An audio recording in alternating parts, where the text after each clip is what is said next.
সাগরে ধেয়ে আসা টাইফুন নরকি পরিণত হবে এবার ঘূর্ণিঝড় শীতরাঙে।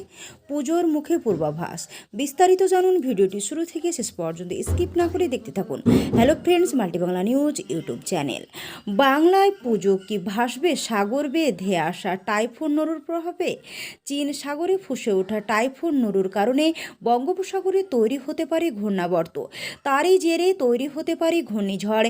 সেই ঘূর্ণাসুরের এবার বাংলার পুজো ভোগাতে পারে দর্শনার্থীদের।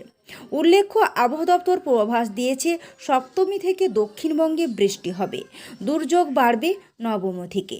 দুপুরের ৮ জেলায় চলল ভারী বৃষ্টি। কী হবে পুজোর সময় উত্তর ও দক্ষিণবঙ্গের আবহাওয়ার পূর্বাভাস এক নজরে জেনে নেওয়া যাক। ২৫৫ কিলোমিটার বেগে বইবে ঝোড়ো হাওয়া নরু। বাংলা থেকে প্রায় ৫,০০০ কিলোমিটার দূরে সাগরের বুকে বাসা বেঁধেছিল এই ঘূর্ণাবর্ত। ফিলিপিন সাগরে সেই ঘূর্ণাবর্ত টাইফুন নরুতে পরিণত হয়ে ধেয়ে আসছে। ইতিমধ্যে ফিলিপিন সহ একাধিক এলাকায় প্রবল বেগে বয়ে গিয়েছে ঝড়। ২৫৫ কিলোমিটার বেগে ঝড় ফিলিপিন্সের স্থলভাগে আঘাত করছিল, কিন্তু তারপরও শক্তি হারায়নি এই নুরু। চীন সাগর দিয়ে কি বঙ্গোপসাগরে প্রবেশ করবে এই নুরু? দ্বীপপুঞ্জে ল্যান্ডফলের ওপরও সাগরের শক্তি বাড়িয়ে তা সুপার টাইফুনে পরিণত হয়েছে। চীন সাগর দিয়ে তা ভিয়েতনাম উপকূলের দিকে ধেয়ে চলেছে। তার ফলেই আশঙ্কা তৈরি হয়েছে চীন সাগর দিয়ে কি বঙ্গোপসাগরে এবার প্রবেশ করবে কি নরু। তার জেরে উত্তাল হবে বঙ্গোপসাগর এবং তৈরি হবে নতুন কোনো ঘূর্ণাবর্ত। তা আবার বাংলা বা ভারতের অন্য কোনো উপকূল হানা দেবে। ভিয়েতনাম উপকূলে আছড়ে পড়ার পর স্থলভাগে নরু। আবহবিদ প্রথমে সে আশঙ্কা করলেও বর্তমানে অনেকটাই স্বস্তি, কারণ ফিলিপিন্সে টাইফুন নরু আছড়ে পড়ার পর ফের সাগর পেয়েছিল, কিন্তু এখন ভিয়েতনাম উপকূল আছড়ে পড়ার পর স্থলভাগ দিয়ে বয়ে যাবে এই টাইফুন। ফলে তার শক্তি হারিয়ে ফেলবে বঙ্গোপসাগরে আবার আগে। ভিয়েতনামের পর লাওস, থাইল্যান্ড, মায়ানমার, তারপর মায়ানমার সাগর। ফলে টাইফুনের পুনরায় ফুঁসে ওঠার সম্ভাবনা কম। আশঙ্কা থেকে যাচ্ছে চীন সাগরের টাইফুন নরুকে নিয়ে।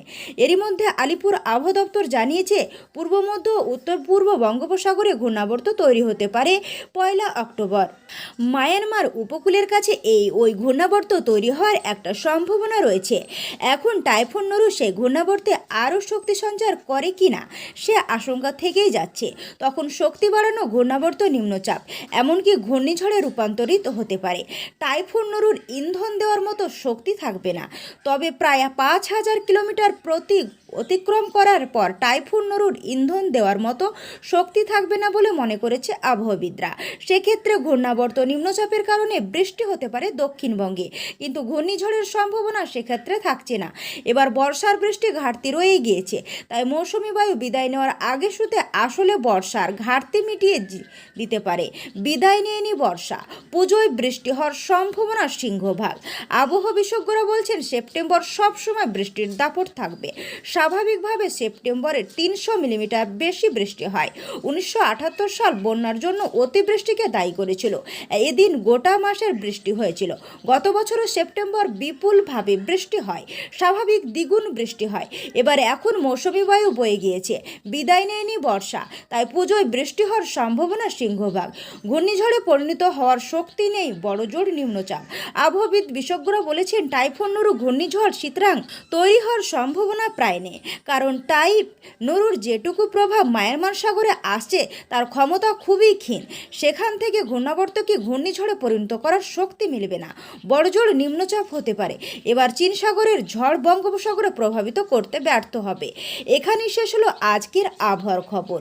ভিডিওটি যদি ভালো লেগে থাকে একটি লাইক করবেন, আর এই চ্যানেলের গুরুত্বপূর্ণ ভিডিওগুলিকে দেখার জন্য রেড কালারের সাবস্ক্রাইব বাটনটিকে ক্লিক করে পাশে থাকা বেল আইকনটি থেকে অল অপশন অন করে নিন।